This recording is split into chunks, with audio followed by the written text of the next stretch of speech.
Hi friends, welcome back to my channel. ఈరోజు మనం గుత్తి వంకాయ కర్రీ చేసేసుకుందాం. ఫస్ట్ అయితే గుత్తి వంకాయల్ని క్లీన్ చేసేసుకొని కట్ చేసేసుకోవాలండి. 4 సైడ్స్ చేసేసుకోవాలి.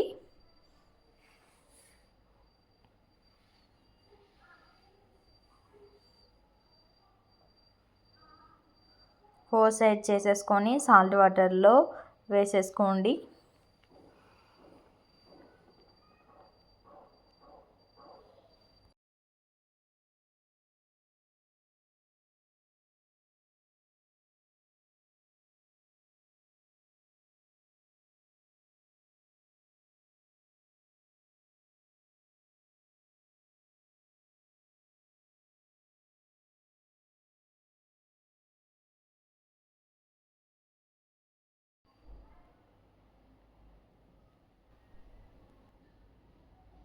ఇప్పుడు మనం ప్యాన్లో ఆయిల్ వేసేసుకొని ఎండుమిరపకాయలు ఒక 4, ఎండి కొబ్బరి వేసేసుకోవాలండి.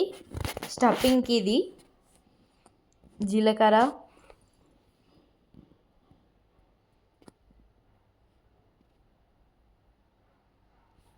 ధనియాలు కొన్ని వేసేసుకొని వేగించుకోవాలి.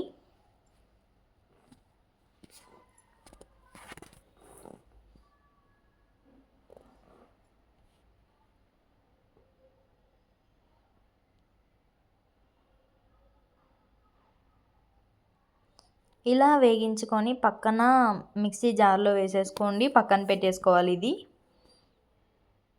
చల్లారేలే.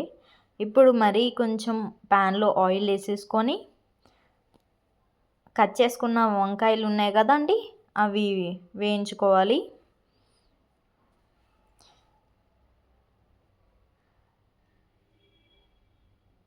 అన్నీ చిన్నగా వేసేసుకొని ఇవి మెత్తగా కుక్ అవ్వాలి.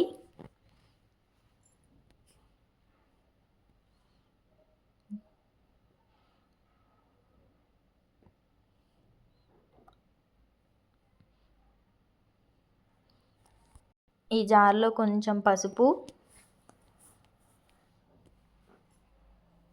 కొంచెం కారం,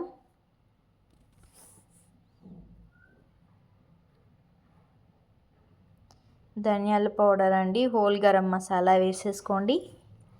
ఇది మిక్సీ పట్టేసుకోండి. మళ్ళీ ఇందులో మనం సాల్ట్ వేసేసేయాలి. ఎల్లిపాయలు కూడా వేసేసుకోండి.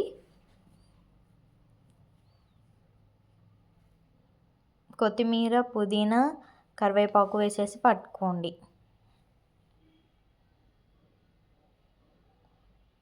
ఈ స్టఫింగ్ని కుక్ చేసుకున్న మన బ్రింజన్లో పెట్టేసేసుకోవాలి. అంతా పెట్టేసుకోండి. 4 సైడ్స్ పెట్టేసుకొని మంచిగా ప్రెస్ చేసేసి పక్కన పెట్టేసుకోవాలి. అలా అన్నిటిలోని పెట్టేసుకోండి.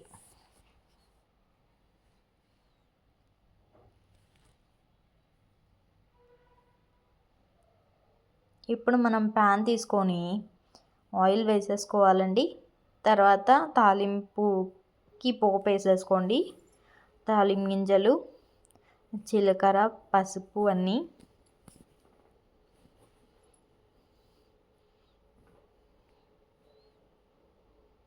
కరివేపాకు. ఇది కొంచెం రెడ్ కలర్ రాగానే ఆనియన్ వేసేసుకోవాలి. ఆనియన్ కూడా రెడ్ కలర్లో రావాలి.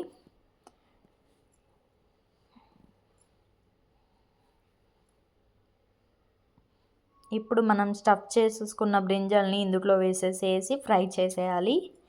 ఇందులోనే మళ్ళా మనం స్టఫింగ్కి తీసుకున్న పొడి ఉంటుంది కదా, అది కూడా వేసేసుకొని మిగిలితేనే అందులోని కొత్తిమీర, పుదీనా వేసేస్తే మన రెసిపీ కంప్లీటెడ్.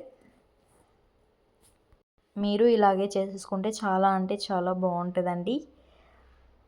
గుత్తి వంకాయ మసాలా కర్రీ ఇది తెలంగాణ స్టైల్. మీరు ఎలా చేసుకుంటారో కామెంట్ చేసేయండి. Thank you for watching. Please subscribe my channel. Thank you.